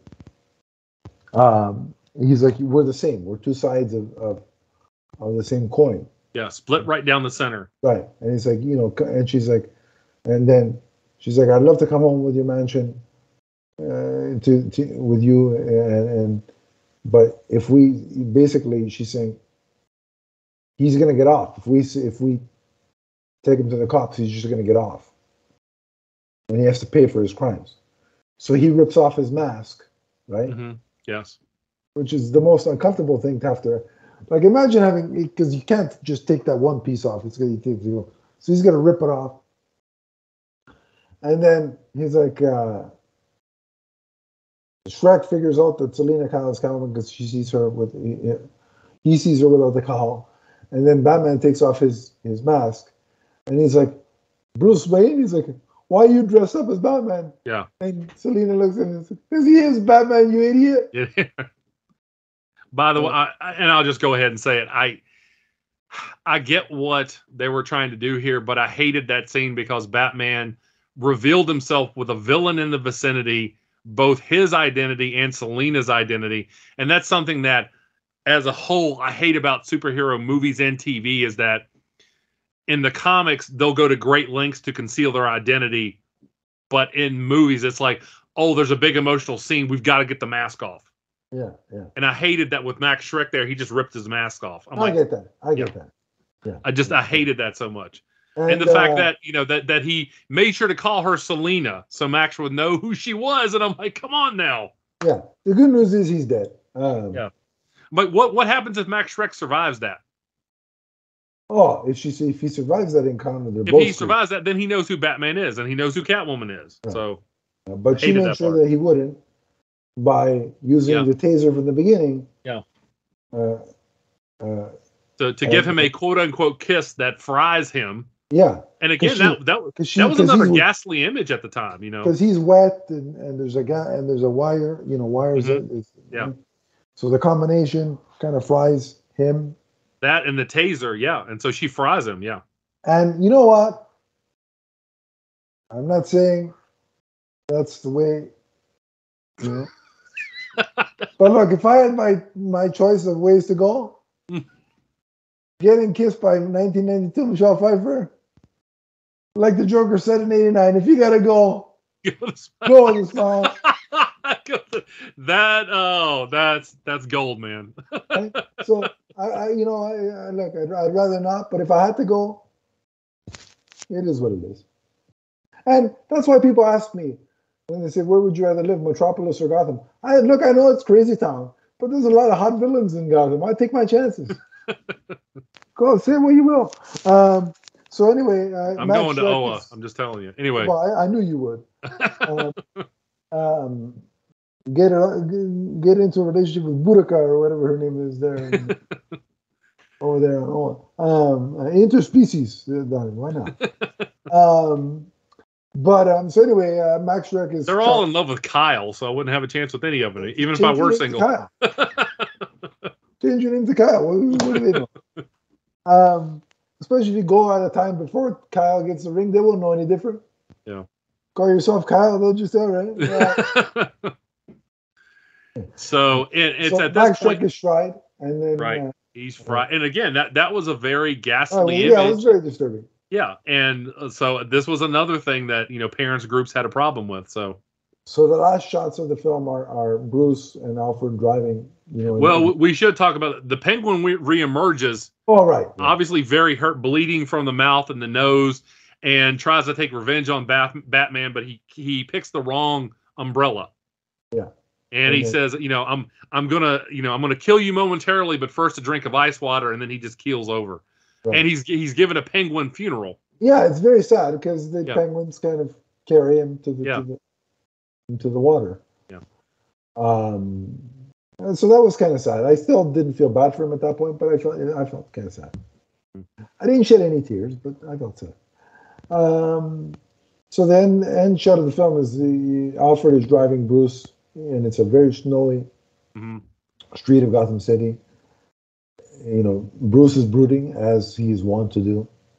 And all of a sudden he sees Catwoman's shadow. So he tells Alfred, stop the car. And he's looking around. And then he hears this meow, and this cat is beneath his feet. The black cat, which is Catwoman's, main cat. Right. So he picks it up, takes it in the car, and Alfred says, come what may, Merry Christmas, Mr. Wayne. And then he says, Merry Christmas, Alfred, to all men and women. And then the film ends much like the first one did, with his rising shot up to the the skyscrapers of Gotham City. And then the bat signal, when it turns on, and we see Catwoman's head rise. Yeah. So she's definitely survived. Yeah. She survived, and the illusion is that, hey, come part 3, we'll see her again. Mm-hmm. But part 3 was very different. Tim Burton left the franchise. Yeah. Joel Schumacher took over. As did Michael Keaton. Yeah. Michael Keaton left, and Val Kilmer took over. And with that, we have not seen Michelle Pfeiffer's Catwoman since. Now, Donnie, did you know that in that Batman Beyond proposed movie that was canceled by James Gunn because it doesn't fit the vision, the plan was to bring in Michelle Pfeiffer and rekindle that romance? Oh, I would have loved that. But Donnie, now you know what that's called, Donnie. Can I tell you what that is? What? That's unfinished business. Why am I not screaming James Gunn on social media? Yeah. Well, I'll tell you why. Because I'm a sane, well-adjusted fan. That's why. Again, it's supposed to be comics and comic book adaptations. It is supposed to be fun. Yeah. If it causes you to have a tantrum, you probably need to stop watching. Right, exactly. But I just said I could rant and rave. I just don't. Yeah. I would like you. I would have loved to see them together again. It seems like it's not meant to be. It is what it is. But I got this movie. They had great chemistry. I rewatch it every year on Christmas time, so I get my fill. So Donnie, that brings us to the end of the movie. So as we do, final thoughts and a rating. Okay, final thoughts. I already touched on. There's 3 things in this that I really didn't like that kept it from being like an A+ movie. Number 1 was, again, the Batman and Selina unmasking in front of Max Shrek. Sure. The other, you mentioned this. I really didn't like the regression of Jim Gordon's character here. I thought he was much more serious and fleshed out in Batman in the first one, 89, as opposed to here. Here he's just like, oh, thanks for saving the day, Batman, yada yada yada. Okay.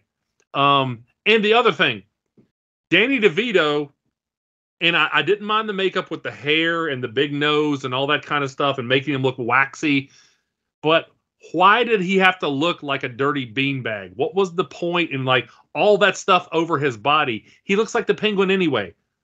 That was a little excess, yeah. Yeah, exactly. And I'm just like, what was all that about? So I didn't like that part of the character either. But those are just, 3 kind of criticisms that I have about the film. But I still love it. I can watch it over and over and over, especially around Christmas time. It's a lot of fun. For me, I love the Christmas setting. Likewise, yeah. I really enjoy Danny DeVito is just superb as the Penguin. Similarly, Batman and Catwoman have amazing chemistry. Thanks to Michelle Pfeiffer and Michael Keaton. I thought their fights against each other were great. Fantastic. I thought Batman's fighting improved from this film to the last, compared to 89. Mm-hmm. There was definitely more martial arts in this, a lot more exchanges. Right. Yeah. Right. I love the Batmobile chase and the way it broke apart and snuck through there. I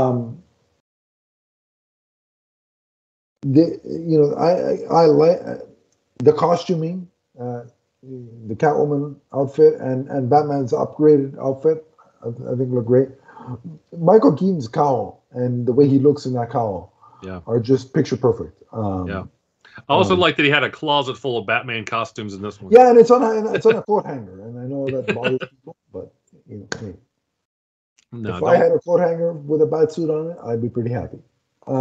One scene that I need to talk about that I forgot about, but I have to call attention to it, when Penguin, when their plan has unfolded and he comes on to Catwoman and he's like, yeah, you could be, in the, you can meet me in the mayor's house or with the mayor's office or whatever, and I'm bushed or whatever, and we should consummate our fiendish union.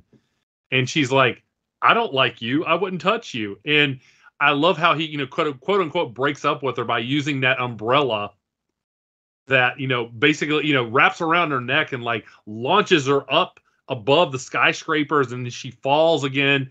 And he says, goodbye, my unintended, go to heaven. Yeah.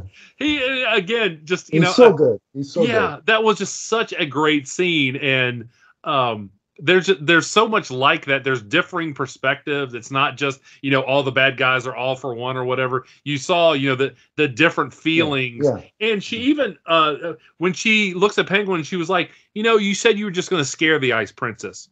She didn't necessarily want to kill her. She has some boundaries. Yeah. So, Danny DeVito is great. Michelle Pfeiffer turned in a great performance.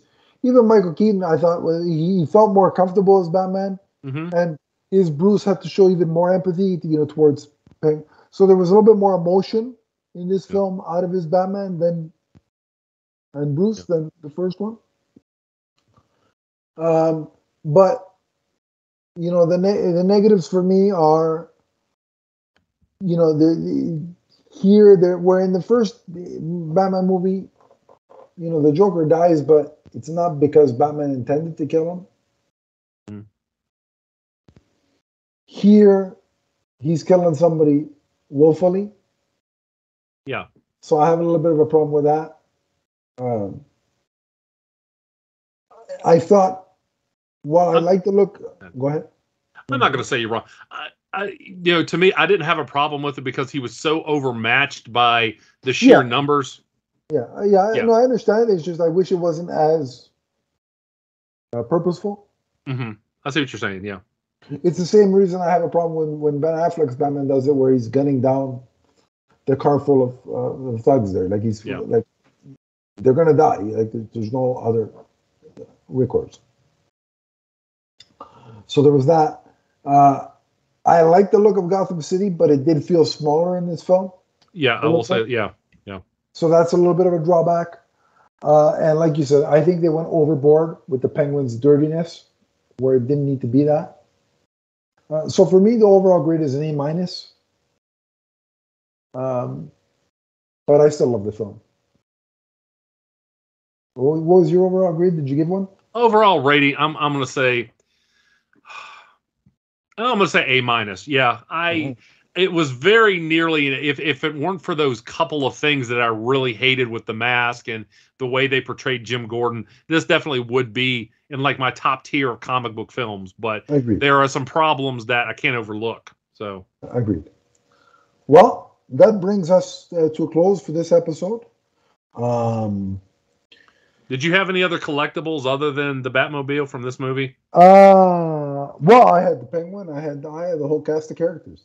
Yeah, I had a bunch of the figures. Had. Yeah. Thanks, Mom.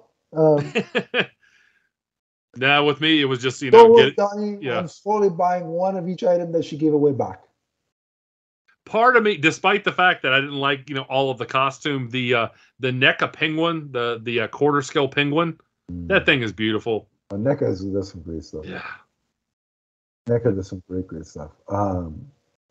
But no, yeah, that brings us to a close for this episode and before the Christmas holiday. So I want to, first of all, Donnie, to our listeners, once again, wish them a Merry Christmas. And happy holidays if you don't celebrate Christmas. Yeah. We hope you have a happy, healthy, enjoyable holiday, full of food, full of loved ones, and full of joy. And health for everyone. Absolutely. And we thank everyone that's ever tuned in over the course of this year to listen to us. Yeah. Yeah. Thanks for all the support we get here on Twitter. Yeah. I want to thank everyone for all the new subscriptions I had to my YouTube channel this year. Thank you very much. Yeah. I do appreciate it. Yeah, and to this one as well. And Donnie, to you, obviously Merry Christmas, but more importantly than that, for everything you do here in terms of co-hosting and editing, I thank you for your service, but also your passion for sitting in with me each week and wanting to make this show the best that it can be. It's a joy for me every time I get to sit down with you and talk about all this nerdy stuff that we both enjoy. And you, along with Chris, have once again turned podcasting and vidcasting into an enjoyable, exciting experience for me. And so I want to thank you for everything you do for this channel and for me as well as a friend. So I appreciate it. I want to say likewise. I thank you for giving me the opportunity here. I didn't know how much I needed this in my life until I had it. Right. And to have this outlet and to be able to talk about the comics and the adaptations for which I have such a passion, to be able to do that here in a meaningful way, to be able to share my thoughts with you and to have the banter back and forth. It's something that is just invaluable in my life. So thank you. And thank you to everyone who listens to these podcasts. And to the audience, to look forward a little bit. I talked about it. We have 2 Christmas episodes. You've probably by now heard the He-Man and the Masters of the Universe, the He-Man and She-Ra Christmas special that Chris and I did. But on that show, I kind of previewed what Chris and I, would be doing over the coming year. And one of the things we talked about, and I've talked about it with you and him, is we are going to continue covering comics.